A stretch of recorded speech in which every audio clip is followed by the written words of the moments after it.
आपने हमें माफ कर दिया।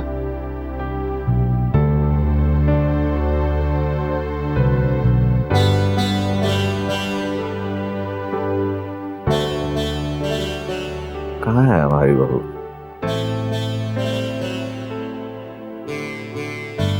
लाओ बेटा, हबीब लाओ।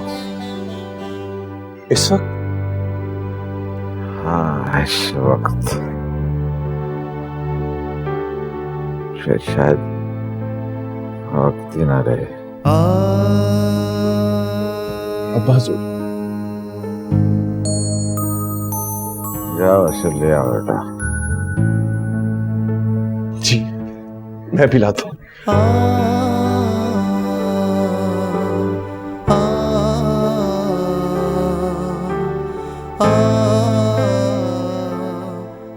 तो थोड़ा सा वक्त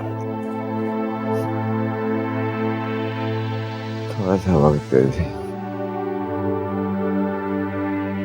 मैं कुछ नहीं मांगा मैंने।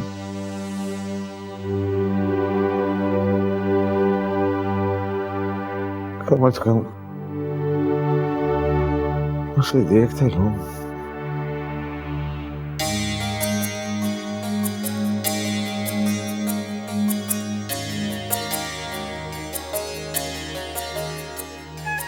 नाजी, अरे नाजी, अब्बा हुजूर ने तुम्हें बुलाया है।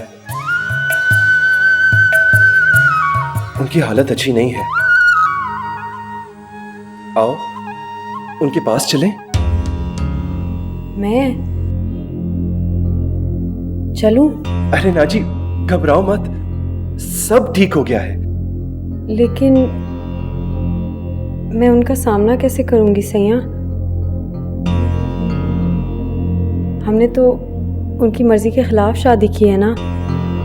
वो बहुत नाराज होंगे हमसे, हमें डांटेंगे भी। अरे नाजी, मैं तुम्हें कैसे यकीन दिलाऊं कि अब सब कुछ बदल गया है। वो भी वैसे नहीं रहे जैसे थे।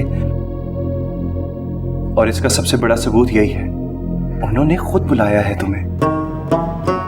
हाँ नाजी, नाजी वो मेरे बाप हैं और मेरे लिए इस दुनिया में सबसे बड़ी हस्ती।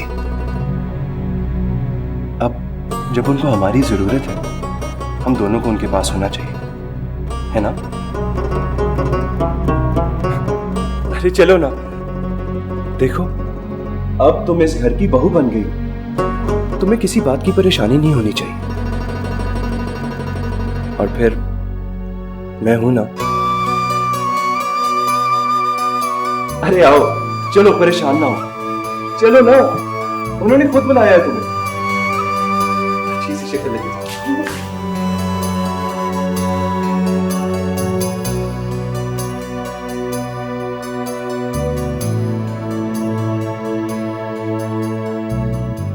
अब्बा हुजूर,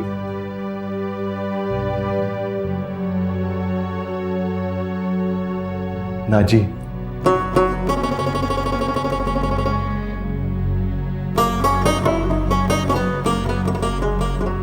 माशाल्लाह। अरे तो उड़िया जी है। रीते रहो, रीते रहो।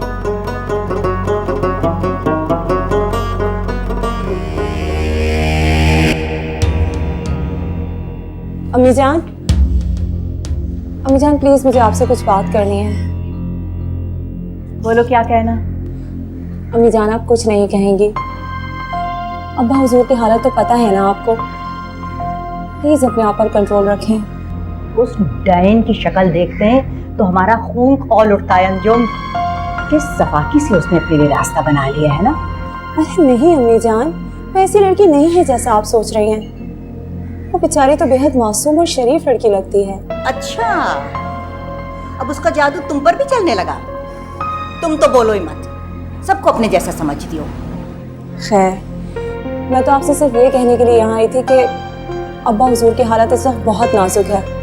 आप उनके सामने ऐसी वैसी कोई बात ना कर दीजिएगा। आपकी ऐसी कोई भी बात उनके लिए खतरनाक साबित हो सकती है। अब हम इतने भी बेवकूफ नहीं कि बिना सोचे समझे नवाब साहब के सामने कुछ बात कह दें। रही बात उस गंवारन की, उसको तो ऐसा सबक सिखाएंगे कि सारी जिंदगी याद रखेगी वो। बैठो मेरे बच्चे, बैठो।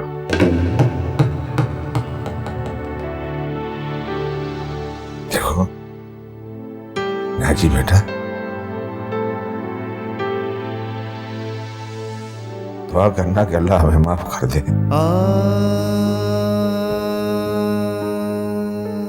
हमें अनजाने में तुम्हें पता नहीं कितना बुरा भला कहा, तुमसे बड़ी ज्यादती की।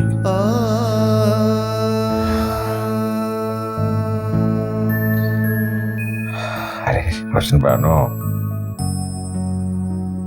देखो वो अपनी बहू को नहीं देखोगी,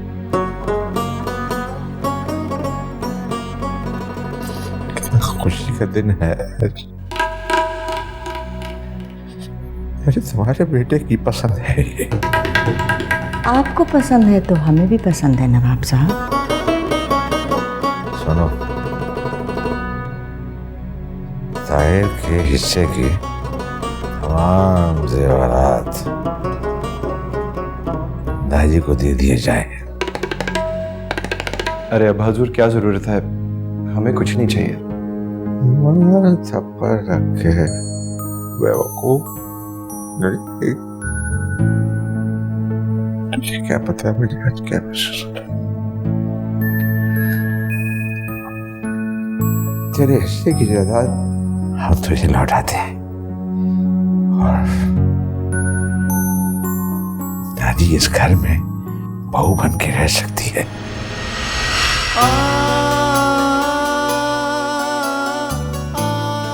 तुम्हारी पसंद की दाद देते हैं ताहिर, बहुत खूबसूरत है हमारी बहू।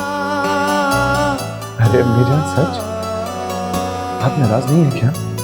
नहीं, नाराजगी कैसे? जब नवाब साहब ने नाजी को अपनी बहू तस्लीम कर लिया तो हम इस हकीकत को कैसे झुटला सकते हैं? थैंक यू अम्मी, यू आर ग्रेट। आपने तो मेरी सारी परेशानी दूर कर दी है।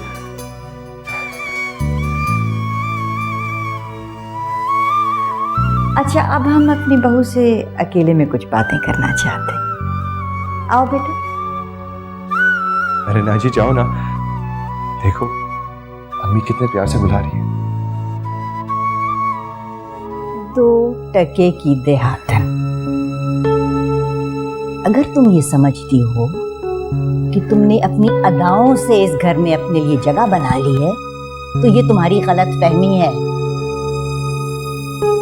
हमें राम करना इतना आसान नहीं है जितना तुम समझती हो।